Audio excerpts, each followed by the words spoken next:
Welcome back, everybody, to the book Bible study. Just a reminder, and I know some people are new today. If you're watching online, you can participate in the room. This is also very participatory. What we're doing is going through the Old Testament book by book, and this whole study I started back in 2020, 4 years ago. Been going chapter by chapter, and it's all about God's Word as one story through one family. Although the Bible is 66 books, the reason we have it in one book is because it tells the same story, which is amazing because it has over 40 authors. And could you imagine trying to write a book with 40 other people, like even around us, you could work with? It would be hard to kind of orchestrate this. That's how we know God is behind all of this. So, let's see if I click here. All right, so again, these are the history books. That's where we're at right now.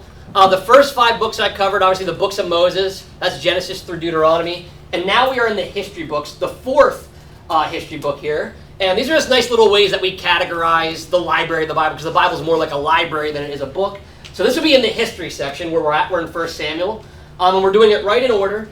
And what I love to tell people over and over again, it doesn't hurt us to hear it more than once, is if you can understand the books of Moses, you can understand these history books, you understand the whole narrative of the Old Testament. All the other books, the prophets and the wisdom books, they can all be dropped into this timeline here. So whatever's happening in those other books is happening within this time period, basically from Genesis to Esther.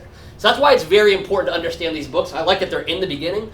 They're not chronologically written in this order. Job's actually the first book written in the Bible, if you didn't know that. And we don't even get to him yet, to the books of wisdom or poetry, whatever you'd like to call them. But this is where we're at now. So Joshua was the one that took over after Moses. After him came the Judges, period of the Judges. And Ruth was in the period of the Judges that took place there. And then now we're in 1 Samuel, which has been a shift. In this book, the narrative's starting to shift, because before this, there was Moses, was kind of the first called leader for the nation. Although Abraham, you can start all the way back at Abraham. He's the father of the nation. Moses was kind of a judge. It went to Joshua, and there's always these people God called. They weren't a kingdom. But this is where it transitions from the time of the judges into the time of the kingdom of God, which, spoiler alert, if you haven't read before, which I'm sure you have, it doesn't end well for the kingdom, and there's only 3 kings for the United Kingdom, and we're talking about the first 2 already, so it wasn't that great. But that's where it's kind of at, and we're in 1 Samuel, 2 Samuel will be after this, but it's really, remember, one scroll. It's really the scroll of Samuel, the scroll of Kings, and the scroll of Chronicles. We break them up because it's better for our brains to categorize them. It doesn't hurt anything at all. But these, the first and when it says first and second, between those, it's really just one book split into 2 there. So just to recap really quick, near the end of 1 Samuel, where we've been for everybody, the reason I started at 1 Samuel 19, because this is where our narrative really picks up. Remember, the book starts with like the birth of Samuel and Eli and all that, and it's really great because you need that to understand that Samuel was the last judge, but also the first prophet. So he's a transitional person that God chose. But now we're getting into the part of the kingdom. Saul's already become king. We already know that they rejected Samuel's sons, right? And that's what they said that the reason was, but they really just wanted to, have their own king and do their own thing. Saul became king, and David got anointed because Saul screwed up a couple times, right? And this is kind of where we're going to lead off here. 1 Samuel 19, Saul tried to kill David. He had an evil spirit tormenting him, if you remember. And David, he's really kind of envious of David, because David is a warrior, and people were chanting songs like, Saul's killed his 1,000, but David 10,000. And that was disrespectful to him because he was the king and he wanted all the glory. Saul's a very prideful person. We all have a little bit of Saul in us, unfortunately. Pride is the root of all sin, by the way. And you can see Saul's coming out here. He actually is trying to kill David, who was very innocent. Then we learned about how David, he wasn't perfect, and it wasn't only the Bathsheba thing. He sinned a lot, just like any of us do. He lied and ended up getting a king killed. Remember, he lied about being sent for the holy bread, and they ate the bread. Jesus references that later in the Bible, by the way. But then he was fleeing from Saul. That's why he had to eat the bread. They didn't have any food. He's running away from Saul. This is where his fugitive years are beginning. And he goes to this cave of Adullam. And remember, he got a group of about 400 guys. Basically, society wasn't working out for them. And they were kind of like, a group here that kind of ragtag band of people that were going to make David their leader. So David's an unofficial leader of the kingdom. He's not really, although he's going to be king, and we know that, and even he knows that, he's not yet. And he's on the run, living like a fugitive. But now he has a gang of guys that are saying, hey, we're going to be with you. It's kind of like the coup in a way, except it's not a coup. Because coups, just like we've seen one recently, they try to take over with force. David's not doing that at all. God's doing all of it for him. So but this is going to be his little band of brothers, so to speak. And they meet at the cave of Adullam. Then we learned that Saul killed all the priests at Nob. for helping David. And remember, they were lied to. Ahimelech was lied to. David said he was sent by Saul, but he wasn't. So he got killed. That was pretty dishonorable of David. Ended up getting somebody murdered. So remember, your sins can affect other people. That's exactly what happened right here. David's sin got somebody killed. That can really happen. Sin kills people all the time. Then we learned that David, although he's on the run, you can see he has the heart of a king, and he saved the city of Keilah, even though that was Saul's job. He was the king of Israel. He should have been the one bringing the army out. But David is a warrior. He wants to do God's work. He needs the people of Keilah need saved, and he did that there. Remember, he asked God twice. Once to make sure he was supposed to do it. The other time he asked was for his guys. They were a little bit afraid. And why wouldn't you be? You were inexperienced. They didn't go in any boot camps or anything. They had no idea what war was. And they're going to have to go. And there's 400 of them. Ends up becoming 600. But remember, Saul had thousands. So really lopsided. And those thousands were trained professional warriors, right? So, but God delivers them. They go and save the city. But Saul pursued David, which, remember, is really interesting because an enemy's attacking Keilah, and Saul's not worried about them as much as he's worried about David, a fellow Israelite who's for God and has done nothing wrong to him. So Saul, you can again just see he is really out of whack. Whether it was the evil spirit, his own pride, probably a mix of both. He thinks David's the enemy. And this can happen all the time where you can be misguided as who's the enemy. Remember what the Bible says in Ephesians? They didn't have Ephesians, but they knew the truth of it, Ephesians 6, that we're not fighting against humans. And if you think a human is your enemy, that's a lie, because there's a spiritual force behind them. And really, everybody who's a human who's alive, we should be trying to win for Christ and not considering them enemies. This is good evidence of it here. So Saul heard about where David was going. Remember, he couldn't find him, but Jonathan knew right where he was. We don't know how, but he did. And Jonathan got to meet with David. It was the last time David saw his best friend, Jonathan.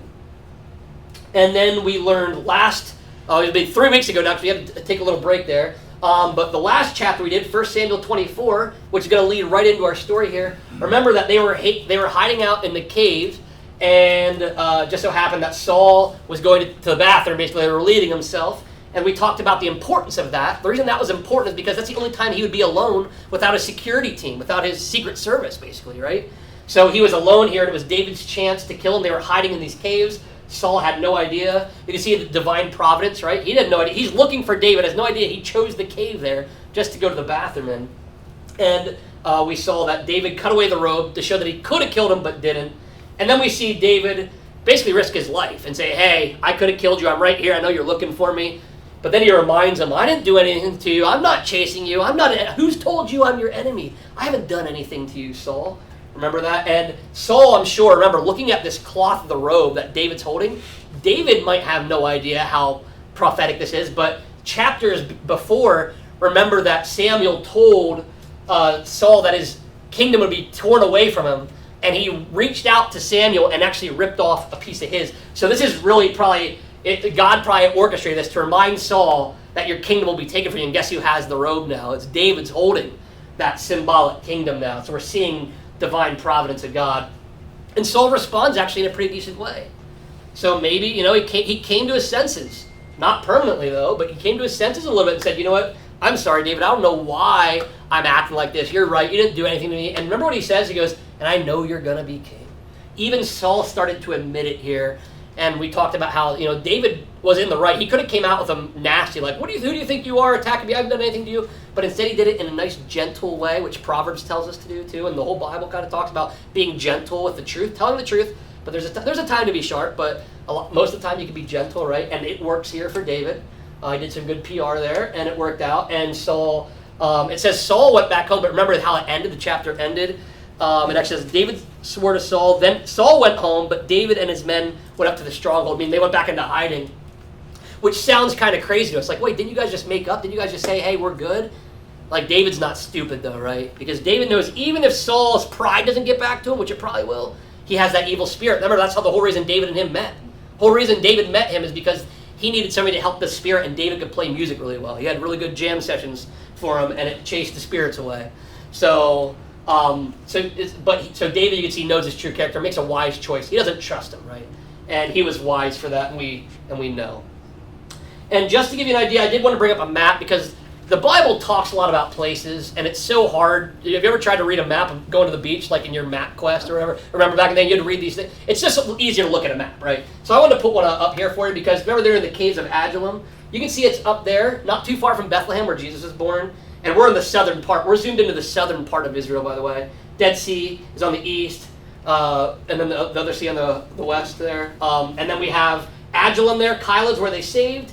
And then you can see Ziph and Maon. That's where he's been kind of hiding out. There was En-Gedi where the caves were. And Carmel is going to come up in today's story. So I just want to give you a visual of where this is at. So, with everything going on, you can kind of look at a map today and know what was going on even back then. So I just want to list that map there to be helpful. So now what we'll do is we're going to go ahead and dive right into 1 Samuel 25. We'll go ahead and read it verse by verse and then go back and break it down. So let's go ahead and read this verse by verse. It starts out by saying, "Now Samuel died, and all Israel assembled and mourned for him, and they buried him in the house at Ramah. Then David rose and went down to the wilderness of Paran.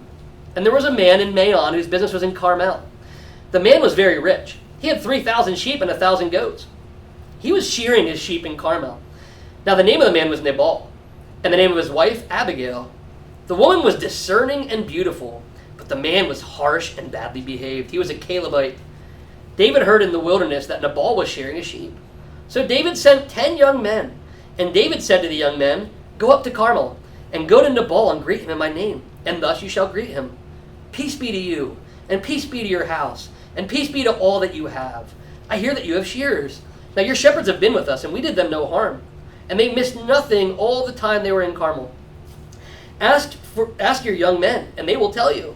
Therefore, let my young men find favor in your eyes, for we come on a feast day. Please give us whatever you have at hand to your servants and to your son David.' When David's young men came, they said all this to Nabal in the name of David, and then they waited. And Nabal answered David's servants, 'Who is David? Who is the son of Jesse? There are many servants these days who are breaking away from their masters. Shall I take my bread and my water and my meat that I have killed for my shears and give it to men who come from I do not know where?' So David's young men turned away and came back and told him all this. And David said to his men, 'Every man strap on his sword.' And every man of them strapped on his sword. David also strapped on his sword, and about 400 men went up after David, while 200 remained with the baggage. But one of the young men told Abigail, Nabal's wife, 'Behold, David sent messengers out of the wilderness to greet our master, and he railed at them. Yet the men were very good to us, and we suffered no harm, and we did not miss anything when we were in the fields, as long as we went with them. They were a wall to us both by night and by day, all the while we were with them keeping the sheep. Now therefore know this, and consider what you should do, for harm is determined against our master and against all his house, and he is such a worthless man that one cannot speak to him.' Then Abigail made haste and took 200 loaves and 2 skins of wine and 5 sheep already prepared and 5 seahs of parched grain and 100 clusters of raisins and 200 cakes of figs and laid them on donkeys. And she said to her young men, 'Go on before me. Behold, I come after you.' But she did not tell her husband Nabal. And as she rode on the donkey and came down under cover of the mountain, behold, David and his men came down toward her, and she met them. Now David had said, 'Surely in vain have I guarded all that this fellow has in the wilderness, so that nothing was missed of all that belonged to him, and he has returned me evil for good. God do so to the enemies of David, and more also, if by morning I leave so much as one male of all who belong to him.' When Abigail saw David, she hurried and got down from the donkey and fell before David on her face and bowed to the ground. She fell at his feet and said, 'On me alone, my lord, be the guilt. Please let your servant speak in your ears and hear the words of your servant. Let not my lord regard this worthless fellow Nabal, for as his name is, so is he. Nabal is his name, and folly is with him. But I, your servant, do not see the young men of my lord whom you send. Now then, my lord, as the Lord lives and as your soul lives, because the Lord has restrained you from blood guilt and from saving with your own hand, now then let your enemies and those who seek to do evil to my lord be as Nabal. And now let this present that your servant has brought to my lord be given to the young men who followed my lord. Please forgive the trespass of your servant, for the Lord will certainly make my lord a sure house, because my lord is fighting the battles of the Lord, and evil shall not be found in you so long as you live. If men rise up to pursue you and to seek your life, and the life of my lord shall be bound in the bundle of the living in the care of the Lord your God. And the lives of your enemies he shall sling out as from the hollow of a sling. And when the Lord has done to my lord according to all the good that he has spoken concerning you, and has appointed you prince over Israel, my lord shall have no cause of grief or pangs of conscience for having shed blood without cause or for my lord, working salvation himself. And when the Lord has dealt well with my lord, then remember your servant. And David said to Abigail, "Blessed be the Lord, the God of Israel, who sent you this day to meet me. Blessed be your discretion, and blessed be you who have kept me in this day from blood guilt and from working salvation with my own hand. For as surely as the Lord, the God of Israel, lives, who has restrained me from hurting you, unless you had hurried and come to meet me, truly by morning there had not been left in Nabal so much as one male." Then David received from her hand what she had brought him. And he said to her, "Go up in peace to your house. See, I have obeyed your voice, and I have granted your petition." And Abigail came to Nabal, and behold, he was holding a feast in his house, like the feast of a king. And Nabal's heart was merry with him, for he was very drunk. So she told him nothing at all until the morning light. In the morning, when the wine had gone out of Nabal, his wife told him these things, and his heart died within him, and he became as a stone. And about 10 days later, the Lord struck Nabal, and he died. When David heard that Nabal was dead, he said, "Blessed be the Lord, who has avenged the insult I received at the hand of Nabal, and has kept back his servant from wrongdoing. The Lord has returned the evil of Nabal on his own head."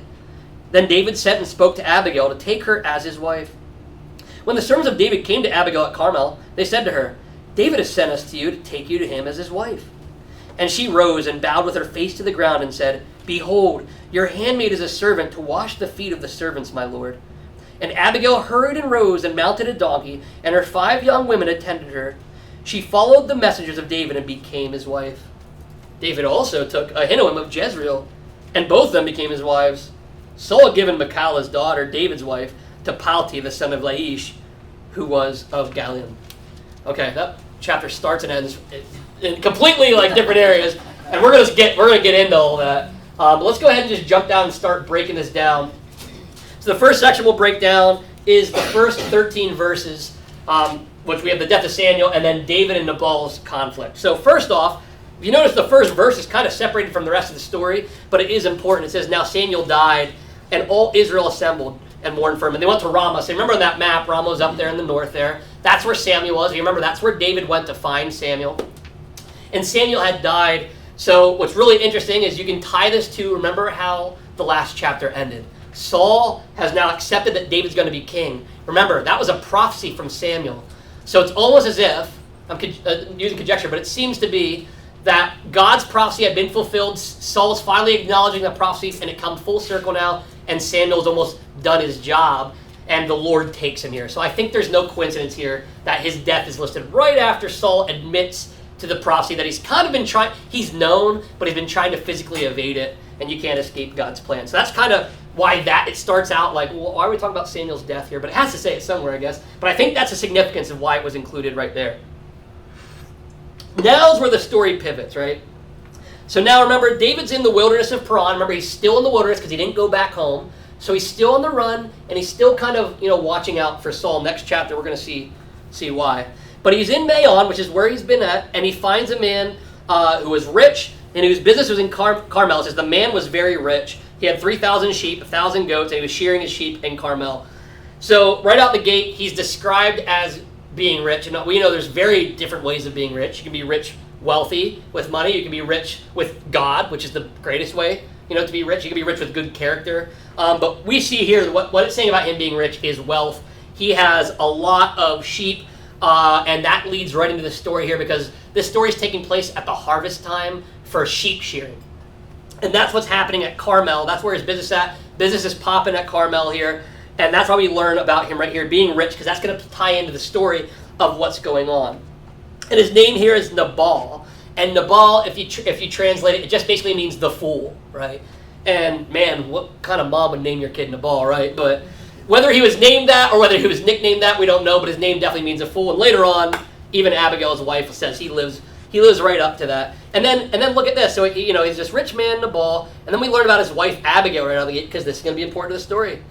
And Abigail is described as what? The woman, I love what was first. Discerning and beautiful. Not beautiful and discerning like the world would say, wow, she's beautiful and also has really good character. Starts out saying, hey, she is wise. It's a wise woman. By the way, she's beautiful. And what's interesting, it's really weird how God works, by the way. Did you know there's only 3 women in the Bible that are called beautiful with this term that she gets? One of them's Esther, which we didn't get to yet. And the other one, ironically, we mentioned this morning, Pastor Brad did. The only other person to ever be called beautiful is Rachel.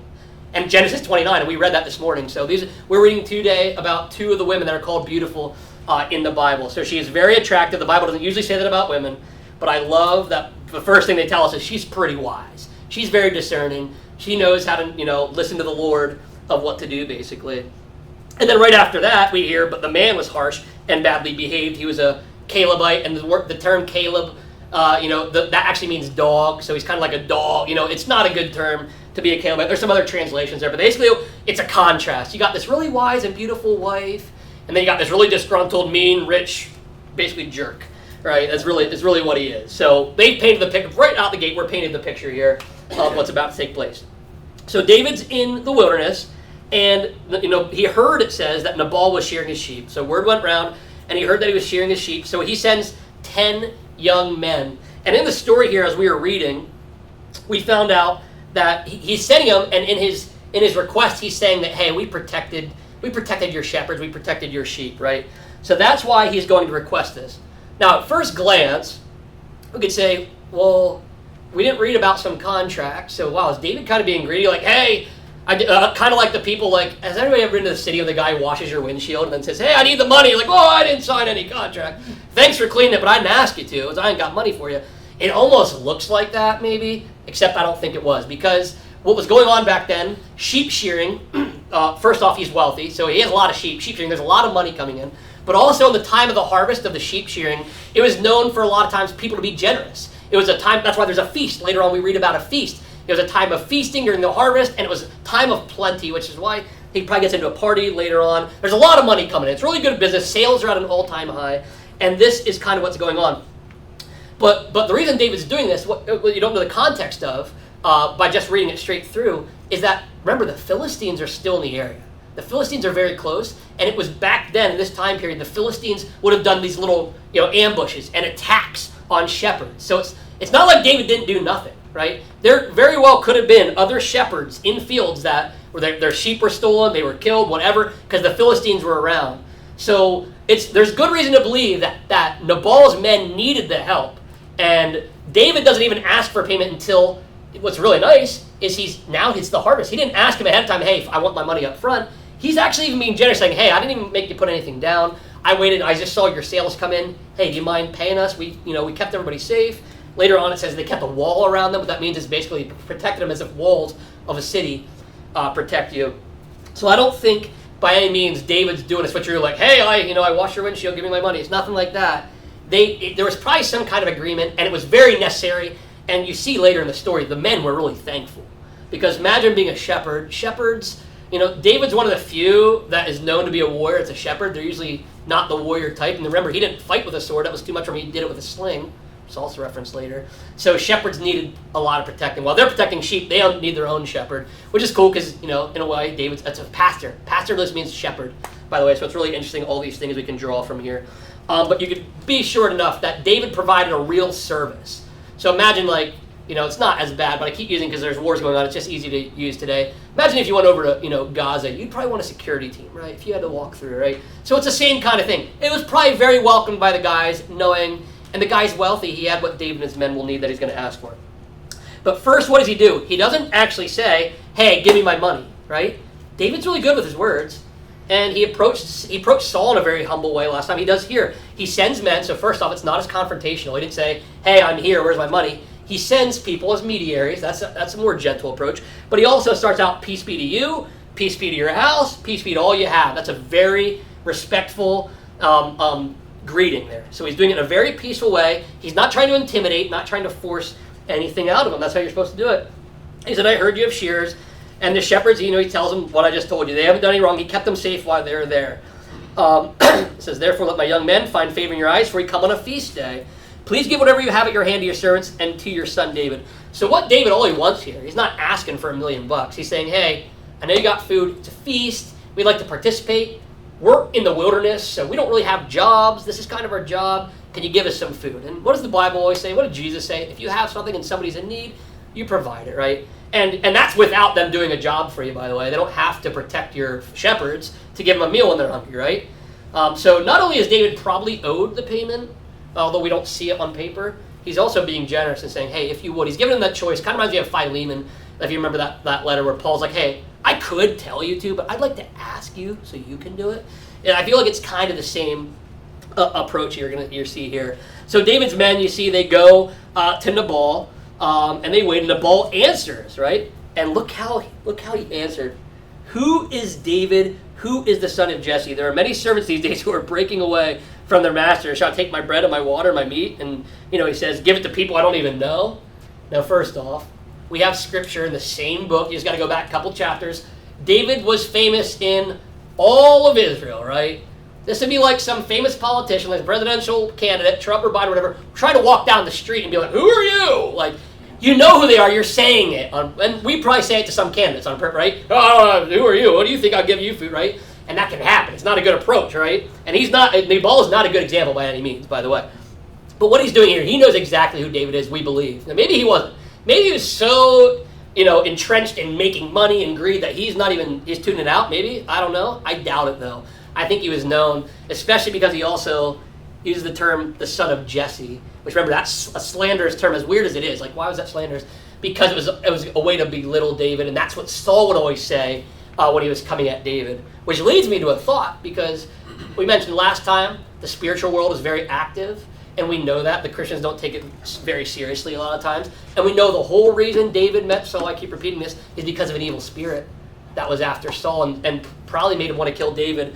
So perhaps, we don't know, but perhaps there's even a spirit, the same one that David played that left Saul, maybe egging Nabal on. Because he's saying the same stuff that Saul did when he was taunting David. So notice that, and sometimes in your life, it doesn't, again, don't go overboard in everything, because you can go really one way or the other. You can go to extremes. Not saying everything is demons and angels, right? But they are effective, and if you ever notice humans, somebody says something off, and they kind of get you riled up, and you go to another event somewhere else, they're not even connected, and they say the same kind of stuff. Who knows? Who knows? But it could happen, and maybe it's some spirit getting at you. I always joke around. One time I think I caught Satan red-handed because I got cut off by 5 people at 5 different streets, and he knows I hate that. Because I say it out loud, so Satan knows it. And I was like, nice try. You should have done it. You should have delayed it a little bit, because it was just all one after the other. I was like, nice try. It's a spirit.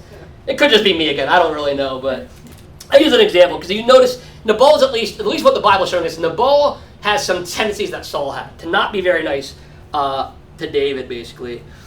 And then to make it worse, he not only degrades him. Remember, David's the king, and everybody kind of knows it in Israel. He now calls him kind of like a slave, a runaway slave. Like, get back to your master. Who do I know? You might even, now he's degrading, I don't know who you are. You could be some slave runaway, right? So he's really belittling David when, all he had to do is just, honestly, this chapter would be a lot short. Probably wouldn't even be in the book. Actually, I doubt this chapter would even be in the book if he would have just said, here's some food, and here's some wine, and here's some figs. And I don't think this would be written. But we're learning something from how he treated David. So, he asked, can I get my bread and my water? Which he should have. He had extra. But, and some people, you know this, some business people who have the most money are the stingiest people sometimes. And you can see Nabal is kind of like that. There's wealthy people who are very generous that the Lord calls, and there's ones that are very stingy who won't pay people to, do something because they didn't do it right when they have millions of dollars in the bank. So you can see Nabal is kind of one of those guys. So David's men, they turn away and they tell, David said to his men, every man strap on his sword. All right, David didn't really do the right thing here, okay? It sounds like, you might want to, hey, he deserves it, but I don't know. I don't think we're supposed to handle it like that. And maybe David, I don't know, maybe would have handled it in court back then, would have panned out. But I don't think David, and we're going to learn through the story, that David probably didn't take it the right way. But shouldn't he also know, remember, he's not even picking a fight with just some guy. He's picking a fight with, one of the greatest warriors right now in Israel. Just took out Goliath. So probably the wrong guy to talk smack to, right? I surely hope he didn't know who David was, because otherwise, but remember, he's a fool. Nabal is a fool. So it makes sense that he'd do these stupid things, right? So he's talking trash to the greatest warrior in Israel, and David does what people can do, and when they're angry, and he grabs swords. Says, everybody grab swords. We're going to kill them all. We're wiping them all out. And poor guy, I always feel bad. He's gonna kill all the men. Could you imagine? We learn later that one of them goes to Abigail, but could you imagine being just Nabal's servant because you needed a job, so you're working at Nabal's house, and then you're gonna get killed because your boss is an idiot, right? And that's really kind of what was about to happen. David, settle down, man, settle down. It's just But so you can see it gets a lot out of hand, and this is just sinful man with sinful man. Remember, David's not perfect. We know that. Bathsheba is just one example. I keep saying that. There's plenty of examples of this. So they get strapped with their swords, right? And about 400 men went up with David while 200 stayed. So 200 are going to guard their stuff, their bags, and 400 are going to war because he had 600 men, remember, in his army. Now this is where, Abigail steps in. Remember how she was described, first wise, then beautiful, right? And we're going to see it right here played out. But one of the young men told Abigail, Nabal's wife, and by the way, the young man here is not one of David's young men. It is Nabal's, based on context. So Nabal, one of his servants, says, "Behold, David sent messengers out of the wilderness to greet our master, and he railed at them. Man, yet the men were very good to us." And he goes on, we read it earlier. They were a wall around them night and day. That means they could sleep. Like, we take it for granted, by the way. We go at home, we get in beds, we lock our doors, and we lay in bed. We don't ever think. Every once in a while you get a thought about an intruder, and you make sure your gun's wherever, right? But often you don't. We're back then. I mean, every night you could be killed. There were no locked doors. And just imagine, we're safe over here in America. Imagine if the enemies could just come into, Sunbury, Shamokin at any time. They hated us, like America, and could kill us. So it's very scary. So the fact that they kept them night and day shows they were doing them a really big favor, because not many people slept so soundly back then because of all the chaos that's going on. So he goes on and says, hey, they were really good for us. And he basically fills Abigail in. He runs back because he knows this is not good. He's like, Abigail, your husband, he did it again. He's being a jerk. And, David's men were really helpful. It was true. I heard everything. David was right. They helped us. And your husband's really screwing it up. I don't know why he railed at them. He railed at them, right? Now, therefore, know this and consider what you should do. For harm is determined against our master and against all his house. They weren't stupid either. They heard. He heard. That guy heard, I'm going to die now. Abigail, you're the only one. You're the only one. For some reason, he thinks Abigail's the only one. Probably why? Because she is wise. She's discerning. And that's why I love right here, right in order. We're not going to learn that she's beautiful first. Later, we'll learn that David thinks she's beautiful. But first, we learn that she's pretty smart, right? So the man goes to her and says, hey, you got to help because, and look at what he says, he is such a worthless man that one cannot speak. Like, listen, he's not going to listen to us. He's such a jerk, such an idiot, so full of himself. He's not going to listen to any of us servants. You have to be the one to do this. So it says, and Abigail made haste, and look at all this food. It's a feast. 200 loaves, you got wine, you got sheep there, you got grain, raisins, cakes of figs, and she puts them on the donkeys. And she said to her young men, go on before me, behold, I come after you. But she did not tell her husband Nabal. So right here, Abigail, again, makes haste. Why would she make haste? Well, because she knows David's on his way. The guy just heard all this stuff. And he knows that David's going to respond in a way that's not going to be helpful, right? So Abigail is wise, and she hurries. And I love details in the Bible that you, until you stop and think about it, it can kind of go by you. Think about how crazy it is that Abigail, because we're kind of used to having pantries, just go grab some cans off the shelf and a loaf of bread and whatever, and go to the market. They didn't have it like that back then. So the fact that she could just go in haste and grab this wine and these loaves means there was an abundance, means Nabal was really rich, which is all the more reason why he should have just gave him some loaves of bread and said, whatever, just take it, I'll have plenty. I made way more than that, I made millions of dollars. I can give you $50 to $150 worth of stuff or whatever it would end up costing him. Who knows? It'd probably be more than that, but you get the idea. He was very wealthy because Abigail was able to grab it in haste, have everything locked and loaded. So they have a lot.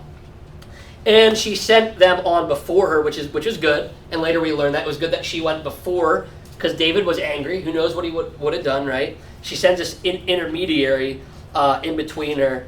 But notice it says she did not tell her husband Nabal. Now some people say this is the one place where Abigail's not perfect either. She screws up. Technically, she's being prudent. She probably knows how it's going to go. Technically, she probably told her husband, hey, I'm going to go see this other guy and make this deal. But she probably also, in her wisdom, knows he's an idiot, right? He's a fool. So, I don't know. I can't blame Abigail. I probably would have done the same thing, honestly. But, so here she goes. She's like, I'm not telling her. I'm just going to go fix this. And she does fix it, by the way. So he did not tell her. And as she rode on the donkey and came down under cover of the mountain, behold, David and his men came down toward her, and she met them. So it's really interesting, the way it was hilly over there. Kind of like, when you're driving up over a hill and you can't see the other car until it gets to the top. Kind of how she was. There were so many hills that she was almost like she was hiding. As she was walking, she was hidden from David. So just in case there's any danger, she could head out. And she's kind of hidden. She comes up, and David and his men came down toward her, and she meets them, right? So she now sees them. She approaches. Now David had said, surely in vain have I guarded all this fellow has in the wilderness, and nothing was missed. So he's basically going to say, I was good to him, and what did he say? He returned me evil for good. God, do so to the enemies of David, and more also, if by morning I leave so much as one male. So David, basically, he's hot under the collar still. He's probably red-faced, says, I'm going to kill them all. He's still raging, and maybe foaming at the mouth like he was in Gath. I don't know. But he was probably really, really, angry here. So when Abigail saw David, she hurried, got down from the donkey, and fell before David on her face and bowed to the ground. So Abigail, wise again, she knows public relations. She knows how to be gentle and an ambassador. Just like David. This is actually, remember, last chapter, David does this to Saul. He comes out and he kind of bows down. It's a sign of reverence. It's kind of, submission, right? Submission and showing that she's honored. So it's a very honoring, respectful way. Again, Nabal could have done everything Abigail done, and this chapter wouldn't have been written, most likely. So you can see she approaches it the right way, falls at his feet, and look what she says. On me alone, my Lord, be the guilt. Please let your servant speak in your ears and hear the words of your servant. Let not my Lord regard this worthless fellow Nabal, for as his name is, so is he. Nabal is his name, and folly is with him. But I, your servant, did not see the young men of my Lord whom you sent. So I'll just stop right there. So she falls at his feet, basically says, well, I love this, because you remember, you can always see the gospel. Even if Jesus isn't directly in here, and he didn't do a angel of the Lord appearance, which he does sometimes. But you see here, she's like an intermediary, like Jesus is for us. She comes down and says, hey. And again, it kind of again reminds me of Paul again and Philemon. Charge to his account, charge it to my account. I'll take it on, right? So she's doing that intermediary. She's pleading for her husband, taking on his debt. So you can see the gospel message built right into there. However, it's not really a perfect thing, because then she's being honest, but again, in a way, we have to be honest about Abigail. She's not perfect. We don't want to let anybody go through the Bible looking perfect. She basically badmouths her husband to another guy. Probably not a Christian thing to do, right? I know Jesus is around there, but not a godly thing to do. Although she's right. Maybe could have done it in a better way, but she might be, again, she's wise. Maybe she's using her PR skills and saying, hey, he'll really, if I let David know I'm on his side, but there's also some other maybe sin going on we'll get to here in a little bit too. All right, she says, basically, I did not see the young man. What she's saying here is, had I been there when the ball's there, you would have got the food right away. I didn't even know about this. If I were there, I would have been taken care of. I'm sorry about that. Here all of it is, right? Sorry you missed me. I would have got the food to you. So she's, again, taking responsibility. And also, because she's wise, is David going to attack a woman like he would attack a man? Probably not, right? Probably not, because that wouldn't be honorable. It's not a godly thing to do. So she's being wise, even like, if she takes it all on, is there really going to be retribution? I forgot to go to my other thing here. Okay. Actually, I didn't get to that part yet. I've got to go back one more. Sorry. There we go. All right. So it says, now that my Lord, as the Lord lives and as your soul lives, because the Lord has restrained you from blood guilt and from saving you with your own hand, now then let your enemies and those who seek to do evil to my Lord be as Nabal. And now let this present that your servant has brought to my Lord be given to the young men who follow my Lord. Please forgive the trespass of your servant, for the Lord will certainly make my Lord a sure house, because my Lord is fighting the battles of the Lord. And it continues on here. So first off, again, she's being really wise with her words. So isn't it great that God stopped you from being more in guilt for killing these guys, right? It's kind of prompted him, isn't it good if you didn't kill them? Isn't it cool that I'm here to stop this? So she's kind of making it a good thing, saying, restrained you from blood guilt, because David, if he killed Nabal and he killed all these other guys, those other guys were innocent.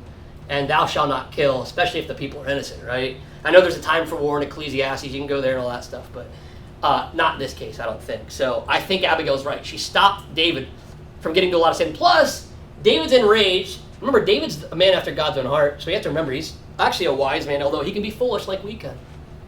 He should have known, and he does know, because she reminds him, and he's like, oh yeah, you're right, that God will avenge. God will get revenge. You don't have to take it out on anybody, because that's how you get yourself into sin, right? David could have killed Nabal, and that the same outcome would have happened, except that David would be guilty of sin.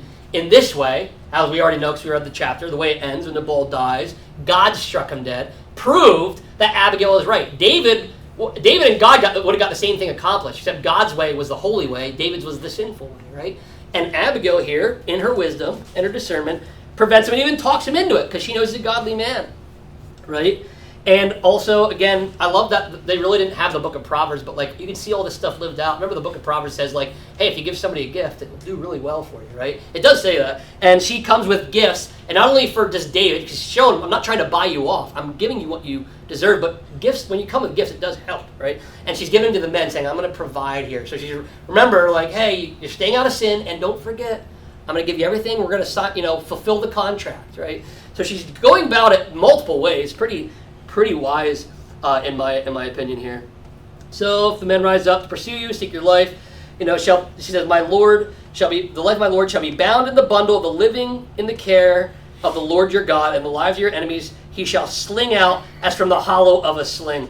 So now Abigail's really smart. This is why she's so discerning, because again, not only did she stop him from sinning, not only did she bring gifts, she's also given him a little shout out to the time he killed Goliath, right? Hey, it'll be like a rock in a sling, right? like you could take down a giant or something, right? So she's really really caressing his ego, kind of, right? She's hitting every angle, so if this one doesn't work, this one will, right? So Abigail is hitting him from all sides, and I can imagine the red has already gone from David. He's feeling pretty good now. His head's back in the right spot, right? And Abigail is the wise woman that helped him get there.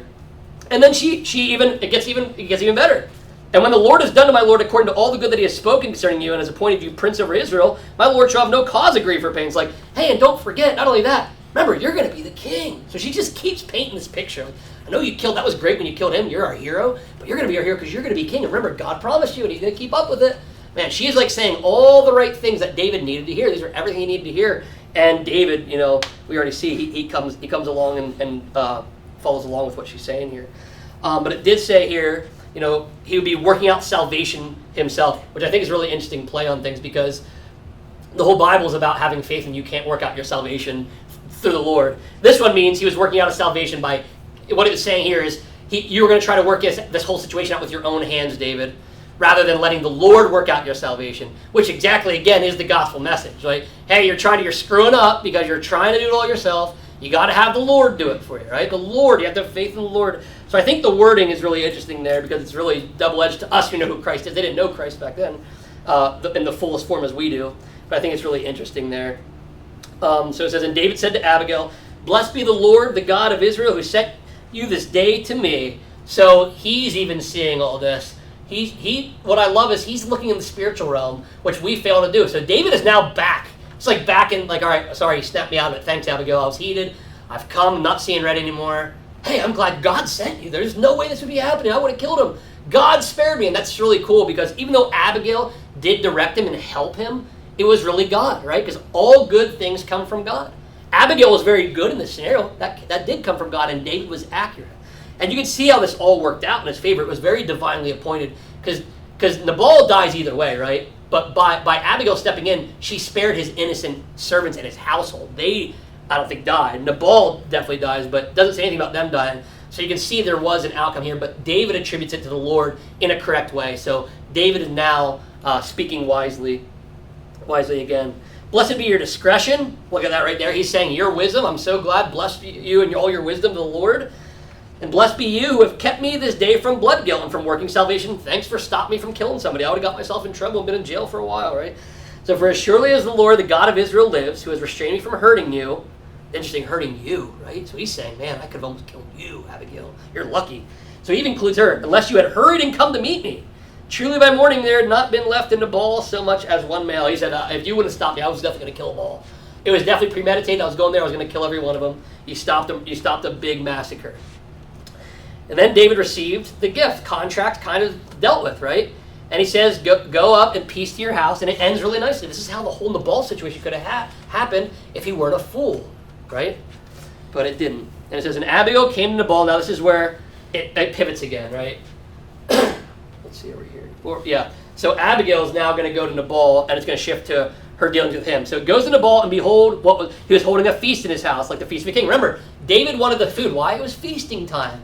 Remember the shearing of the sheep? There's lots of feasting, lots of drinking, right? When we were reading about feasts even earlier today, same kind of thing. A lot of drinking going on, which is why he'll be drunk later. But again, time of generosity, which is there's no reason that he should have shared with David in this time of celebration, nonetheless, right? It's be like asking somebody for food on Christmas morning and you saying no, right? It's like doubly worse because it's a holiday and everybody's being joyful and really generous and you're not.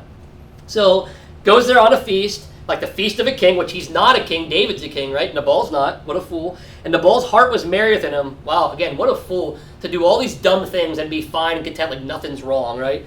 Even though, he should know what's coming, but he was very drunk. And right, drunk people don't know what they're doing. Acting like a fool, right? So he's doubly foolish here. It's a fool who's even more foolish with wine. So she told him nothing at all until the morning light. Again, you could say, oh, she should have told her husband the plan. Maybe, maybe not. He's drunk. Who knows, right? It's not going to do him any good. Will he even remember it in the morning? I don't know. So again, I don't know if this is a sin by Abigail or not. It's a tough one. I might again done the same thing because he's drunk. What help is he going to be? And it's only probably going to cause more issues because he's a fool. So she tells him nothing till the morning. And in the morning, when the wine had gone out of the ball, so he sobers up. After he sobered up, right, woke up, his wife told him finally, right? Finally tells him these things. And his heart died within him, and he became as a stone. But he didn't die there. But he saw it was coming, right? He knew it wasn't good. And about 10 days later, so for a little over a week, that he stayed in this state of mind. And then the Lord struck Nabal, and he died.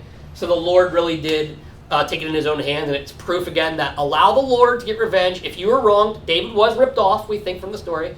If you were ripped off, don't go chasing people, don't go fighting people, don't go punching people in the mouth, right? Just pray to the Lord, and the Lord will handle it one way or another, whether it's on earth or whether it's not, right? But that's what our confidence needs to be, and that's a big moral of this story. There's a lot of morals in this story, but that seems to be a big overarching theme here. And after he dies, and this is where it gets a little different again. When David heard that Nabal was dead, he said, "Blessed be the Lord who has avenged the insult I received at the hand of Nabal." So he attributes it. He died because he insulted me and was a jerk, right? He's like, God did it because he's an anointed one. Remember, he's the anointed one. So he's talking disrespectful to God's future king. And he's like, that's why God killed him. And kept back his servant from wrongdoing. The Lord has returned the evil of Nabal on his own head. See, the Lord avenged him. Then David sent and spoke to Abigail to take her as his wife. Now, the reason I mentioned earlier there might have been a little bit of sin involved in some of this is because if you remember when she came to David, she said, "Remember me," right? She said, "Remember me." What was she? Some people, we don't know this. Some people might have been referring to like, "Hey, I know what's going to happen. God, it's not going to end. My husband's a fool. He's going to die. And when it's over, think of me. Maybe we can get together, right?" It might have been. It's kind of like, "Hey, I'll be single then, and it won't be a sin anymore," right? Right? So it seems to be like there's something going on here because she said remember him, and then he definitely remembered her, right? And we see what happens when he remembered her. Like it's just pretty clear here. So so it says here, the Lord returned. All right, so David spoke to Abigail, took her as his wife, and now people are going to get all up in arms. Like at first, maybe it's not a sin. At the end here, it does talk about Michal. If you remember, Michal is the one that was helping David run. Put the fake god in his bed, covered it up so he could escape. And Saul got mad at Michal for defending David. But we learned at the end that Saul gave his wife to Palti. So almost like Saul as her father called a divorce without David signing. We'll see in 2 Samuel later on. David was not cool with it. He'll get her back. Spoiler alert, he'll get her back. But so you can make the argument that says, well, if his wife was taken from him, again, I don't think it's great. But he's like, well, I'm going to marry this newly found widow that God, struck her husband dead. And you say, okay, you can kind of make an argument for him there. Like, okay, well, his first wife was gone. It wasn't his doing. He didn't agree to this. But still, the Bible does say if you're married and your spouse is living, you're still married to them whether they think they're divorced or you're not. Whether you get a court paper or not, you're actually really not divorced until they're dead. Otherwise, you live in sin. That's what actually the Bible says in the New Testament. So he should have known that was actually still his wife. And even if you give him a pass here, you don't have to go much further, right? What does it say after he got his wife? When the servants of David came to Abigail, Carmel said to her, David has sent, she gets a wife. She rose and bowed, "Behold, your handmaid is a servant." So, and then she gets on her donkey. But then it says, David also took a Hinnom of Jezreel. So now he blows it. All right. All right. He might have had you at first. Like, well, the guy, he lost his wife and it was all legit. It's like, yeah, but then he went and married another one. Now he's just being blatantly sinful, right?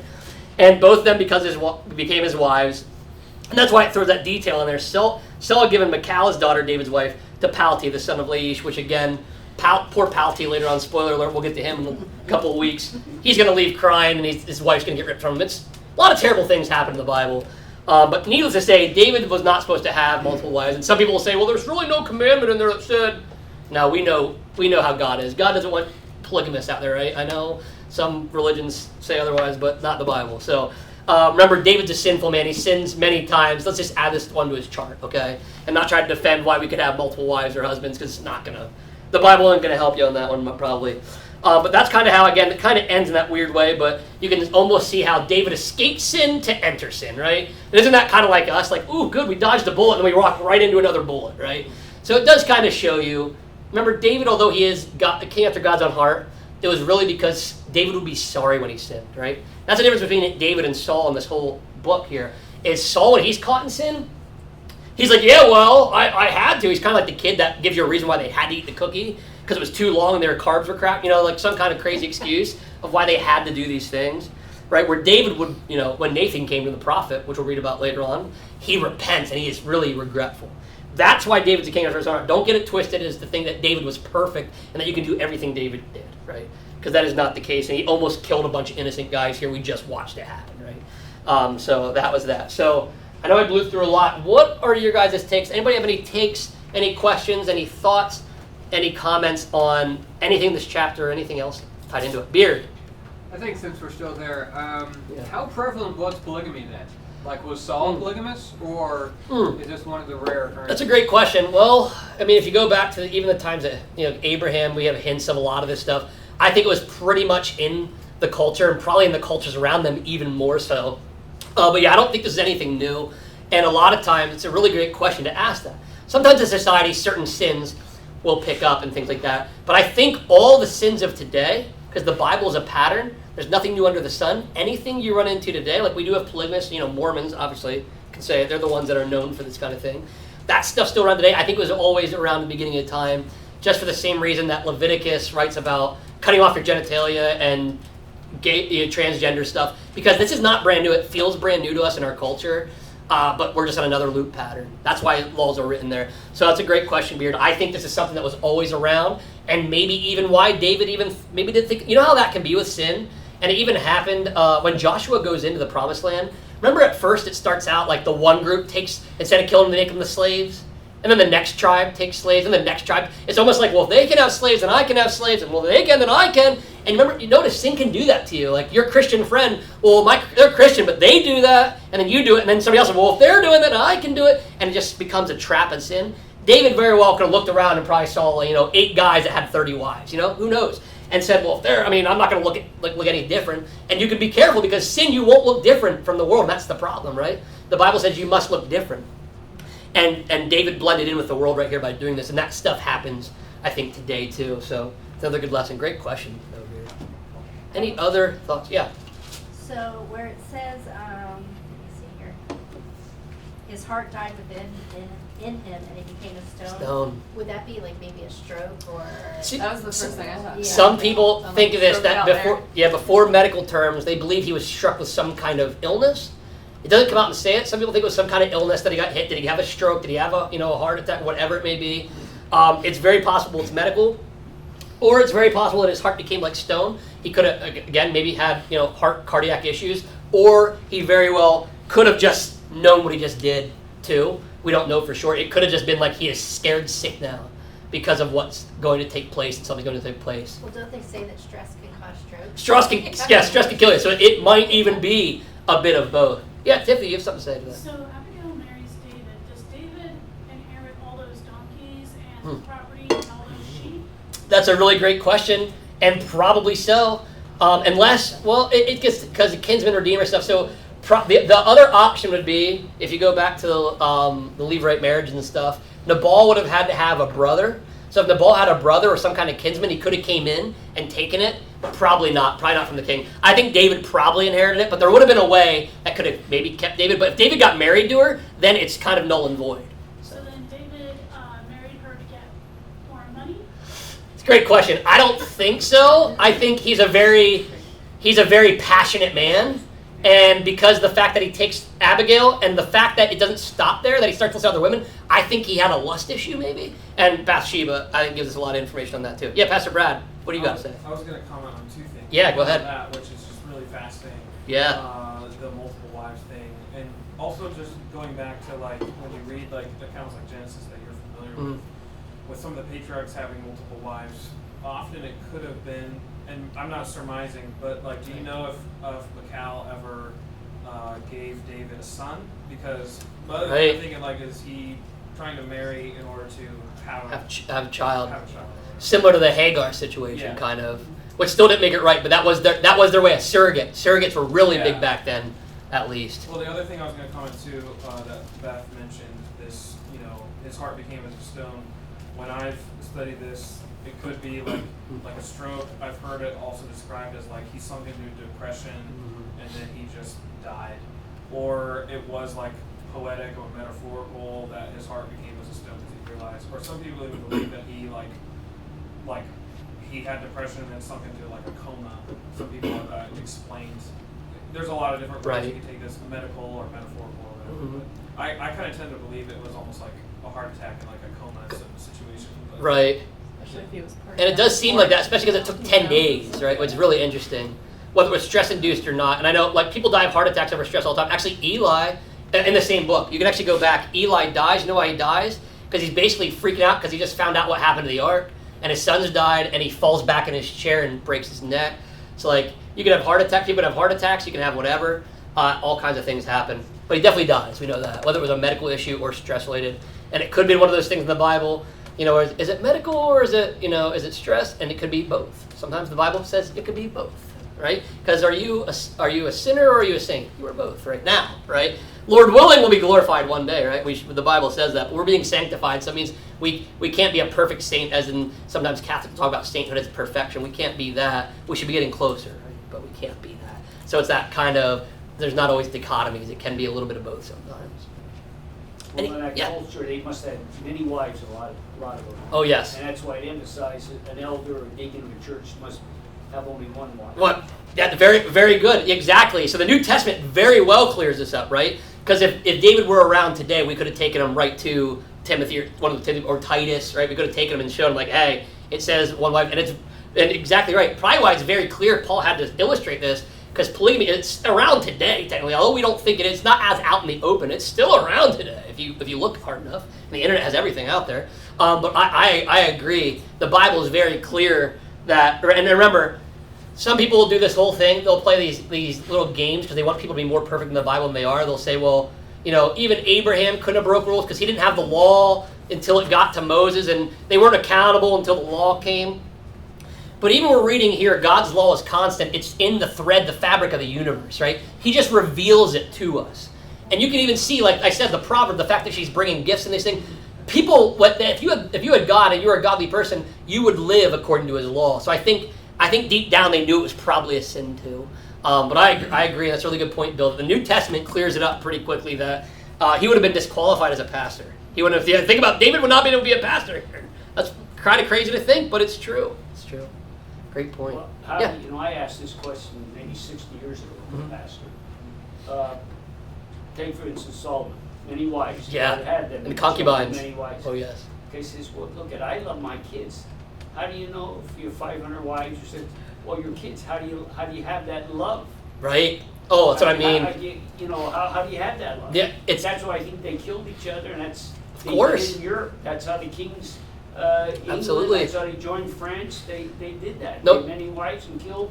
It's so true. Power. And a lot of royal families, like if you look at most royal families, they're all messed up. There's a lot of chaos and corruption and trying to steal the throne. The term steal the throne's around for this reason. It would a lot of times be within the family or other families, and it's just absolute chaos. But I think you're right, and it's actually funny because what you're saying, so Father's Day was just recently, and I saw, was it Nick Cannon? He has like 20 kids or something, and he set up appointments for his kids, literally. They had like a 15 to 30 minute slot with him. So they each got one-on-one. So think about that. And Nick Cannon was trying to be the good guy in all this, which he's very much like David. He has a lot of wives, quote unquote. Maybe they're not married, right? But he has a lot of wives, a lot of kids. But that's his. He basically came out this year and said, "I have set up appointments with my kids." Like, correct. How is Solomon taking his wives on dates, right? They gave him a lot of passes, right? You imagine missing like date night with your wife, and then he's missing like with 500 wives. And people always say again, you got to use the Bible in context. People say, well, wasn't Solomon the wisest man? And he had concubines and wives. That was pretty wise, right? No. Remember, Solomon was an idiot too at the end, and if things didn't pan out, it all unraveled. And so be very careful. That was his thing. He was making political alliances and all these kinds of things that God did not want, right? And a lot of times, by the way, that's like Solomon's case. That's why it would happen. You'd almost make truces with these other countries so they wouldn't attack you, and you just marry their women. It's a thing. It was a really big thing back then. Which, by the way, just we're on the context of this. I didn't get to mention this, but Nabal's and Abigail is a real common theme today. I always you can probably think of somebody in your life. Maybe you can't. I don't know. But you can think of a couple that has a Nabal and an Abigail. Like, how did they end up together? Right? And it's true. It's true. We can all be honest. It's true. Now, here's the thing. Back then, you can at first at least make the excuse. Like, when the Bible times, they set these things up, right? And it was arranged, probably so, right? Maybe Abigail hated the guy. But today, how we pick them, like, sometimes don't you wonder, like, oh, that guy's such a jerk. And his wife's so nice and sweet, makes the best cookies. Like, what? Right? It does happen, though, right? Unlike signs attract. That's exactly right. Yeah, so these patterns continue, right? Every pattern in the Bible is out there, some way, shape, or form, I tell people. Any other questions or comments before we wrap up? All right, well, thanks again for joining us. Thanks for you online. Next week, I believe we'll be back. We'll be at 1 Samuel 26, so go ahead, read ahead. You can always go ahead and read this chapter again, see if anything else jumps out at you. Bring it to us next week, because we'll always do a little quick review in the beginning, but then we'll jump on to 1 Samuel 26. So thanks again, everybody, and have a great night.